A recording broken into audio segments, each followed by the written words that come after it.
Buenas tardes.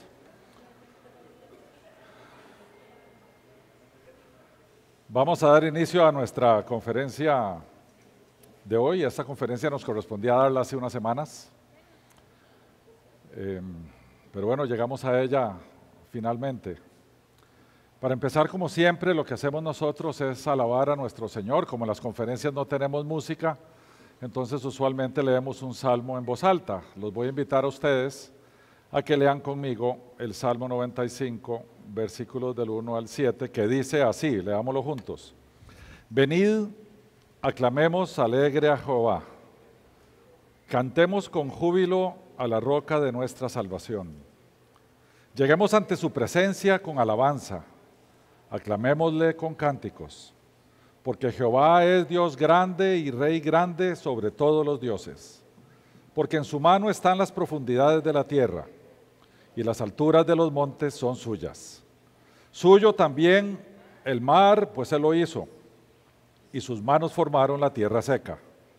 Venid, adoremos y postrémonos, arrodillémonos delante de Jehová nuestro Hacedor, porque Él es nuestro Dios, nosotros el pueblo de su prado y ovejas de su mano. Bien, hoy tenemos una agenda bien curiosa porque el tema es un tema poco enseñado y poco predicado en las iglesias modernas. El tema de hoy son las consecuencias del pecado. Vamos a empezar por definir el tema de pecado porque, a ver, con el correr del tiempo me parece a mí que es una palabra que se ha ido perdiendo como significado y como impacto. Entonces vamos a hacer un breve repaso de lo que eso es. Y la conferencia de hoy, toda se basa, o la gran mayoría de ella se basa en el sermón más famoso de la historia fuera de las Escrituras. Mao se va a referir a él en términos de cuándo se dio, quién lo dio, cuáles fueron las circunstancias que se dieron en ese momento, pero el título del sermón es Pecadores en manos de un Dios airado. Vamos a ver esos antecedentes del sermón, después vamos a ver, porque el sermón trata mucho del infierno. Entonces vamos a ver qué es el infierno desde la perspectiva bíblica, si existe, si no existe, si es un símbolo. Hay otras palabras en las Escrituras que se refieren a algo que podría ser infierno también. Después vamos a analizar en detalle el sermón mismo. No lo vamos a leer completo porque es una hora de sermón, pero sí vamos a analizar los principales puntos de él. Después de eso, y como resultado del sermón, el sermón tuvo un impacto increíble, que lo vamos a ver en la presentación. Vamos a ver el tema de la evangelización. Y lo deseamos ver porque nosotros tenemos un mandato de ser testigos y de hacer discípulos, esas dos cosas en las Escrituras. Y el tema de la evangelización se ha convertido como en algo de proselitismo. Hay que ir a buscar gente y traerla y convencerla y entonces vamos a ver desde la perspectiva de las Escrituras qué es la evangelización y como siempre, al final vamos a hacer un resumen breve de toda la conferencia y vamos a presentar las conclusiones. Bien, vamos a empezar con el primer tema que no tiene cajut. Este es un tema breve, es nada más una referencia al concepto de pecado y vamos a entender lo que es pecado desde la definición de las Escrituras. El apóstol Juan, en su primera carta, nos dice, todo aquel que comete pecado infringe también la ley, pues el pecado es infracción de la ley. Entendemos, por lo tanto, que el pecado quiere decir desobediencia a la ley de Dios. Si queremos definir el mal, podríamos hacerlo diciendo que lo que es pecado es malo, y por lo tanto el mal tiene que ver con desobediencia también, pero podemos juntar los dos conceptos, como está en el cuadro, desde la perspectiva de el pecado es derivado de la desobediencia, o llamémosle también el mal. No voy a entrar a definir el mal, porque nos tomaría también otra conferencia hacerlo. Sin embargo, la definición bíblica del mal es todo lo que es pecado. No es difícil de entender. Y por lo tanto, de allí la Escritura toma para decir que todos los que estamos aquí, todos somos malvados. Todos hacemos el mal, porque todos nosotros desobedecemos la ley de Dios. De una forma o de otra, desobedecemos la ley de Dios. Por lo tanto, vivimos una vida pecaminosa. Eso suena groserillo, pero así es. A ver, el primer y más importante de todos los mandamientos, de acuerdo a Jesucristo, es amarás al Señor tu Dios con todo tu corazón, con toda tu mente y con todas tus fuerzas. Y es ese precisamente el mandamiento que más desobedecemos todos, el más importante de todos. Así que empezamos por ahí. Y como no amamos a Dios sobre todas las cosas, entonces no le obedecemos en su ley, entonces seguimos pecando. No es complicado ver este concepto, es muy sencillo. Hay que obedecer. ¿Qué cosa? La ley de Dios. ¿Cuál? La que está en las Escrituras. Bueno, entonces eso quiere decir que tengo que dejar de comer chicharrones, porque está en las Escrituras. No necesariamente, porque no todos los mandatos del Antiguo Testamento se reiteran y se enfatizan para la iglesia en el Nuevo Testamento.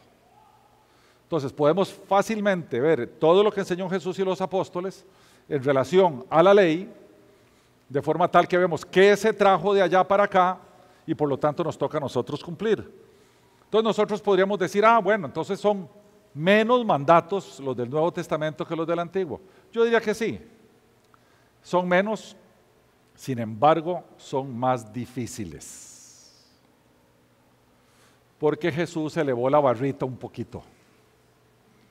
Jesús pasó a decir que todo lo que usted creía que era mal hecho en el Antiguo Testamento, en el Nuevo Testamento, ahora es aquello que usted interioriza y saca de adentro. O sea, la intención pasa a ser pecaminosa, ya no solo el pecado en sí mismo. Entonces, por ejemplo, el Señor iguala el adulterio prohibido en el Antiguo Testamento con el deseo de una mujer estando yo casado. Solo desearla, dice él, que ya estoy adulterando. Entonces el Señor pasa del terreno de las obras al terreno de las intenciones y ahora sí que ninguno de nosotros cumplimos. Ahora sí que ninguno de nosotros cumplimos. ¿Y contra quién se peca? Bueno, primero, sin duda alguna, pecamos contra Dios. Porque Él es el que puso su ley. Él es el que puso sus mandatos. Él es el que nos dice cuál es nuestra ética y nuestra moral. Y por lo tanto, contra Él pecamos. Eso es un gran problema. Porque si pecáramos contra alguien más, el castigo del pecado sería menor. Porque no es igual que el mismo acto, llámese, bueno, Derek sí que se puede defender. Yo vengo y le pego a Derek. Pero viene un chiquito de 1 año y vengo y le pego con la misma fuerza al chiquito de 1 año.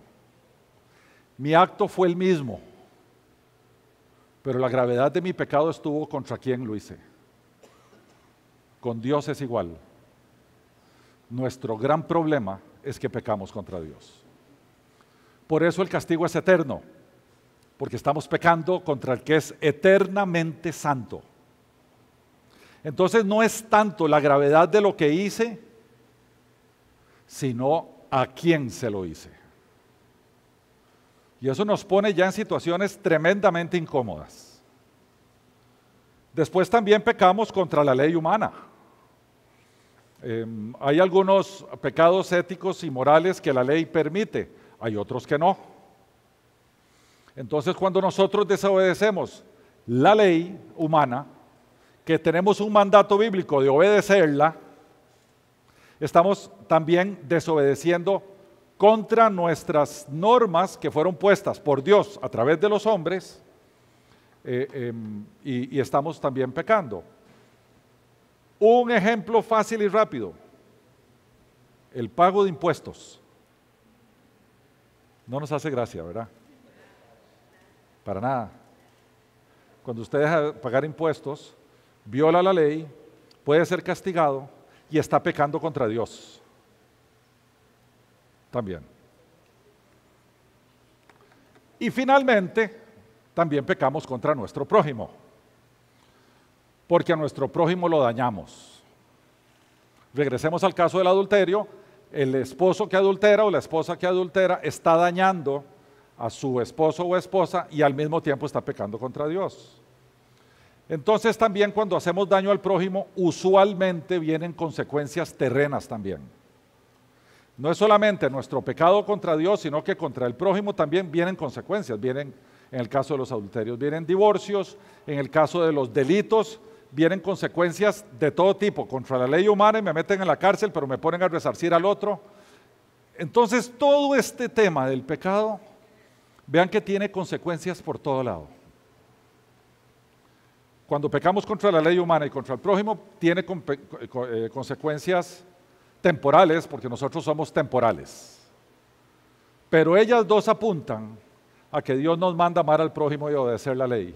Y por lo tanto, tienen consecuencias eternas. Cuando en la parábola famosa del hijo pródigo, el hermanillo menor le dan la herencia y se va y la gasta toda en fiestas y cosas y todo, cuando él regresa a su casa, dice Jesús que el hijo le dijo al padre, Padre, he pecado contra el cielo, o sea, contra Dios, y contra ti, o sea, contra su prójimo. Entonces vean que el pecado no se puede tomar de forma liviana. No se puede. Es una ofensa gigantesca contra el Dios de la gloria. El Dios al cual nosotros todos los días le oramos y le pedimos cosas. Pero por un lado hacemos eso y por otro lado lo desobedecemos, pecamos, lo insultamos y lo irrespetamos al pecar. ¿Dónde empieza el pecado? Bueno, hay dos textos, uno en el libro de Ezequiel y otro en el de Isaías, donde parece ser que ocurrió el primer pecado. Parece ser porque ambos textos también fueron dirigidos con el rey de Asiria y el rey de Babilonia. Pero cuando uno lee el texto va derivando que también había un mensaje detrás de alguien que verdaderamente pecó allá arriba. Lo voy a leer completito. Ezequiel 28, 14, 19 dice: Tú, querubín grande, ya vemos que querubín es una figura angélica, protector, yo te puse en el santo monte de Dios, allí estuviste, en medio de las piedras de fuego te paseabas. Perfecto eras en todos tus caminos desde el día que fuiste creado hasta que se halló en ti maldad. A causa de la multitud de tus contrataciones fuiste lleno de iniquidad y pecaste. Por lo que yo te eché del monte de Dios y te arrojé de entre las piedras del fuego, oh querubín protector. Se enalteció tu corazón a causa de tu hermosura, corrompiste tu sabiduría a causa de tu esplendor, y yo te arrojaré por tierra, delante de los reyes te pondré, para que miren en ti. Con la multitud de tus maldades y con la iniquidad de tus contrataciones, profanaste tu santuario. Yo pues saqué fuego de en medio de ti, el cual te consumió y te puse en ceniza sobre la tierra a los ojos de todos los que te miran. Todos los que te conocieron de entre los pueblos se maravillarán sobre ti. Espanto serás y para siempre dejarás de ser. La mayoría de los académicos dicen que esta fue la caída de ese ángel bello, que se llamaba Luz Bella, o que era un querubín precioso, que pasó a llamarse el diablo o Satanás después de esta caída. Entonces, ahí hay un pecado. El otro está en Isaías, el otro texto que hace referencia a lo mismo, está en Isaías 14, 12, 14, que dice: ¿Cómo caíste del cielo, oh lucero, hijo de la mañana? De esta palabra lucero viene el término Lucifer, hijo de la mañana. Cortado fuiste por tierra tú que debilitabas a las naciones. Tú que decías en tu corazón: subiré al cielo en lo alto, junto a las estrellas de Dios, levantaré mi trono y en el monte del testimonio me sentaré, a los lados del norte, sobre las alturas de las nubes subiré, y aquí está su pecado, y seré semejante al Altísimo. Él quería ser Dios. Entonces, vimos las consecuencias en el texto anterior y suponemos que este es el primer pecado. es echado, esta luz bella es echado a la tierra, y después vamos a encontrarnos con el segundo pecado. El segundo pecado entendemos que es una violación o desobediencia a un mandato divino. Entonces veamos el mandato divino primero, está en Génesis 2, 15, 17. Ya para este momento Dios había hecho al hombre y dice, tomó pues Jehová Dios al hombre y lo puso en el huerto del Edén para que lo labrara y lo guardase. Y mandó Jehová Dios al hombre diciendo, de todo árbol del huerto podrás comer, mas del árbol de la ciencia del bien y del mal no comerás. Porque el día que de él comiereis, ciertamente morirás. Bueno, estaba el único mandato, lo único que tenía que obedecer Adán, nada más. ¿Y qué pasó? Ahora nos encontramos, aquella lucero de la mañana, ya en la tierra desterrado del cielo, el tipo en toda su maldad, aparece la figura ahí en el jardín del Edén, en forma de serpiente, y dice, pero la serpiente era astuta más que todos los animales del campo que Jehová Dios había hecho, la cual le dijo a la mujer. Noto que el mandato que vimos en Génesis 2 fue al hombre. La mujer no estaba criada todavía, la mujer fue criada después. Y ahora aparece el astuto y le habla a la mujer. Con que Dios ha dicho, no comáis de todo árbol del huerto. Eso fue lo que había dicho Dios. De todo árbol del huerto podrás comer. Hay una mentira ahí, ¿verdad? Con que Dios ha dicho, no comáis de todo árbol del huerto. Y la mujer respondió a la serpiente, del fruto de los árboles del huerto podemos comer, pero del fruto del árbol que está en medio del huerto, dijo Dios, no comeréis de él, ni le tocaréis para que no muráis. Entonces la serpiente dijo a la mujer, no moriréis. ¿Cómo? Dios dijo que morirías y ahora viene la serpiente a decirle, Dios es un mentiroso. No moriréis. Sino que sabe Dios que el día que comáis de él, serán abiertos vuestros ojos. ¿Y qué dice aquí? Seréis como Dios. Ustedes recuerdan la razón por la cual luz bella fue echada del cielo. Y seré semejante al Altísimo. La misma, precisamente la misma tentación hizo aquí. Y seréis como Dios, sabiendo el bien y el mal. Y vio la mujer que el árbol era bueno para comer y que era agradable a los ojos y árbol codiciable para alcanzar la sabiduría. Y tomó de su fruto y comió, y dio también a su marido, el cual comió así como ella. La escena de este señor que está aquí, el marido, el hombre aparece en escena ahora. En el diálogo no participó. Uno de estos días mandó, creo que fue Hazel o alguien, mandó un video sobre una prédica de Miguel Núñez, hablando de este tema. A este tema se le llama el silencio de Adán. Adán estaba ahí, Adán escuchó todo el cuento y Adán se quedó callado. Y a Adán se le había dado la responsabilidad de ejercer liderazgo y se quedó callado. Y como a Adán se le había dado el mandato, a Adán se le va a hacer responsable. Pero aquí lo que estamos viendo es el origen del problema que todos nosotros tenemos. A partir de ese momento vienen las consecuencias del pecado de Adán y de Eva, son expulsados del paraíso y por lo tanto van ahora, como parte de las maldiciones de Dios hacia ellos, ahora van a regresar al polvo porque del polvo fueron tomados y al polvo regresarán. ¿Por qué? Si parte de la maldición es esa, quiere decir que antes de la maldición en su naturaleza anterior no iban a morir. Iban a estar con Dios ahí eternamente y ahí se iba a multiplicar y ahí iban a pasar todas las bellezas. Pero como parte de las maldiciones de la caída ahora van a morir. Cumpliendo Dios lo que dijo, si comes de él morirán. Y la segunda connotación de su pecado es que muerte y separación son sinónimos bíblicos. Dios pudo haberlos eliminado. Dios lo que hizo fue separarlos de él. y desde entonces hay una separación, una barrera gigantesca que hay entre el ser humano y Dios, porque a partir de Adán y Eva nosotros heredamos su naturaleza pecaminosa. Podría decirse que en ellos pecamos todos, porque desde allí empezamos a heredar nosotros toda esta naturaleza que nos hace proclive a desobedecer, y el resto es historia. La Biblia entera nos cuenta toda esta historia. Okay, pero entonces tenemos claro que hubo que expulsarlos de ahí. ¿Cómo pasó esa expulsión? Y dijo Jehová Dios: aquí el hombre es como uno de nosotros, sabiendo el bien y el mal. Ahora pues que no alargue su mano y tome también del árbol de vida y coma y viva para siempre. Y lo sacó Jehová del huerto del Edén para que labrase la tierra de que fue tomado. Echó fuera al hombre y puso al oriente del huerto del Edén querubines y una espada encendida que se revolvía por todos lados para guardar el camino del árbol de la vida. Fueron expulsados.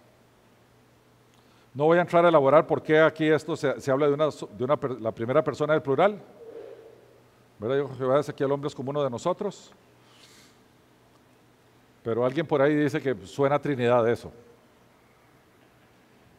Alguien podría decir. Con esto entendemos entonces el origen del pecado. Arranca ya en los cielos, llega al Edén, pecan nuestros primeros padres, cambian su naturaleza, la nueva naturaleza es una naturaleza pecaminosa, no pueden evitar pecar, y eso es lo que venimos heredando todos nosotros, hasta el día que Dios interviene en nuestra historia. Pero eso lo dejamos para más adelante.